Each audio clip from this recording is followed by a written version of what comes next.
Hello everyone, welcome to my YouTube channel.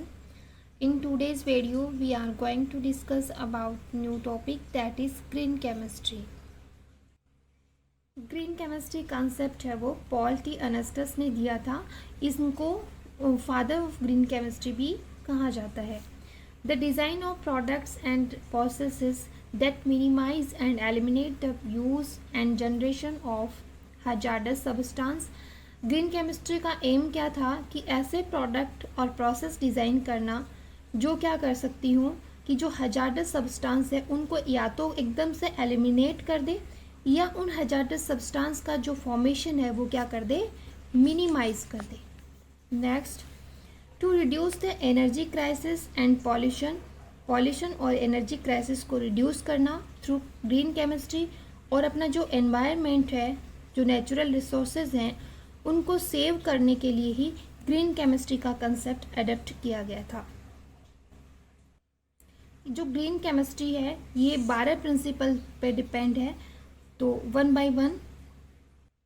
पहला principle है prevention of waste. Prevention of waste material, जो reaction करवाते हैं उनके अंदर जो प्रोडक्ट बनता है उसके अंदर वेस्ट मटेरियल कम से कम बनना चाहिए.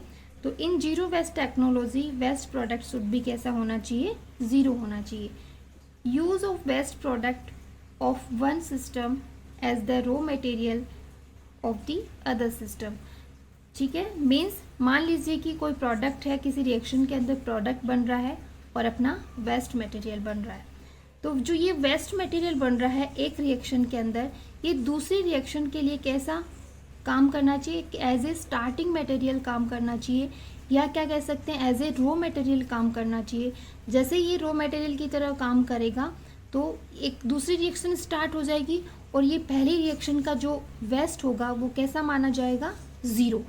तो इसलिए ऐसी रिएक्शंस या ऐसे प्रोसेस जिनके अंदर वेस्ट मटेरियल कम से कम बने, ये इसका पहला प्रिंसिपल है. नेक्स्ट है atom economy, second principle. There is maximum incorporation of starting material and reagent in the final product. Starting material का जो मैक्सिमम इनकॉर्पोरेशन होना चाहिए फाइनल प्रोडक्ट के अंदर. तो percent atom economy equals to क्या हो गया, formula weight of atoms that is utilised. Means अपना जो डिजायर्ड प्रोडक्ट होता है उसका फॉर्मूला वेट, या क्या कह सकते हैं उसका molecular weight, divided by formula weight of reactants used in the reactions. जो रिएक्शन के अंदर यूज हो रहे हैं उनका फॉर्मूला वेट इंटू 100. इसके थ्रू अपन परसेंट एटम इकोनॉमी निकाल सकते हैं. तो पहली जो रिएक्शन है परसेंट एटम इकोनॉमी के अंदर, तो वो है डी-सेल्डर रिएक्शन. डी-सेल्डर रिएक्शन के अंदर देखिए दो रिएक्टेंट लिए हैं, इन दोनों का जो मॉलिक्यूलर वेट है वो इस प्रोडक्ट के मॉलिक्यूलर वेट के इक्वल है, इसलिए इसकी जो एटम इकोनॉमी है वो कितनी आई है, 100%. ठीक है, तो ऐसा क्वेश्चन भी आता है कि ग्रीन केमिस्ट्री के अंदर पर 100% एटम इकोनॉमी वाली रिएक्शंस का नाम बताइए. तो ऑप्शन में दे दिया जाता है कि डी-सेल्डर रिएक्शन हो गया या फिर और भी रिएक्शंस दी जाती हैं. तो 100% एटम इकोनॉमी वाली रिएक्शन कौन सी है, डी-सेल्डर रिएक्शन. दूसरी रिएक्शन देखिए, कैल्शियम कार्बोनेट को हीट करते हैं तो अपना डिजायर्ड प्रोडक्ट होता है वो कैल्शियम ऑक्साइड है. ये अपना क्या है, वेस्ट प्रोडक्ट या वेस्ट मटेरियल. तो इसका जो मॉलिक्यूलर वेट है वो 100 है, कैल्शियम ऑक्साइड का 56 है और CO2 का 44 है. तो डिजायर्ड प्रोडक्ट है ये अपना. इसलिए जब इस रिएक्शन के लिए परसेंट एटम इकोनॉमी निकालेंगे तो क्या होगा, डिजायर्ड प्रोडक्ट का molecular weight divided by reactant का मॉलिक्यूलर वेट इंटू 100. तो कितनी आएगी, 56%. ठीक है, इसके लिए एटम इकोनॉमी कितनी आई, 56%. थर्ड जो रिएक्शन है वो एडिशन रिएक्शन है.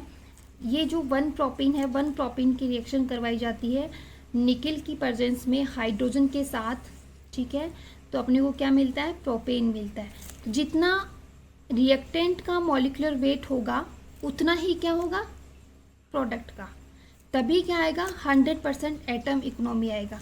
तो इसके अंदर देख लीजिए 3 कार्बन है और 2 और 8 हाइड्रोजन है. मीन्स इनका मॉलिक्यूलर वेट जितना होगा उतना ही इस प्रोडक्ट का मॉलिक्यूलर वेट होगा, क्योंकि इसमें भी उतने ही एटम कार्बन के हैं और उतने ही हाइड्रोजन के एटम हैं।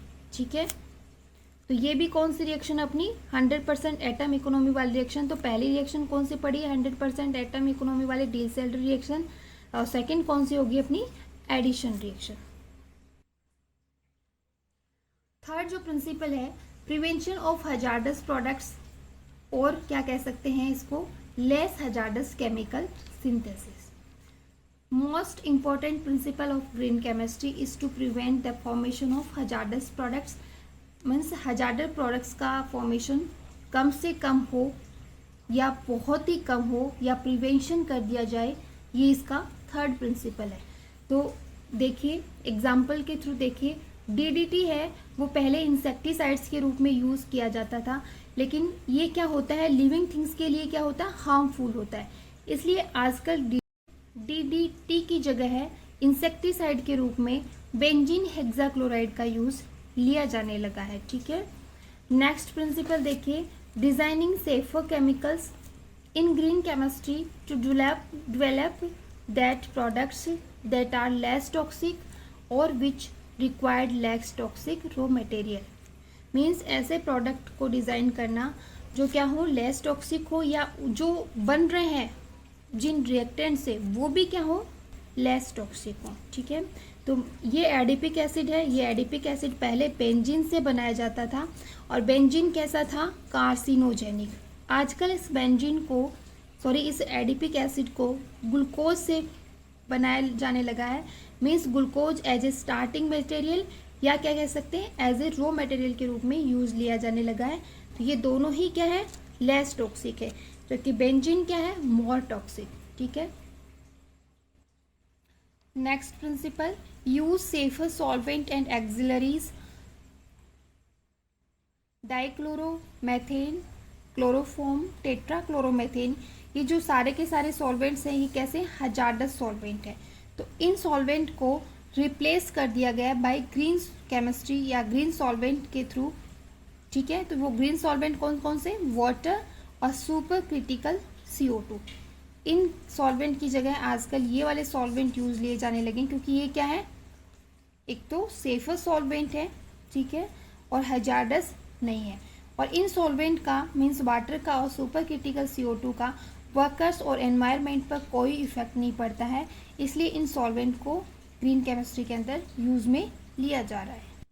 Okay guys, bye, thank you.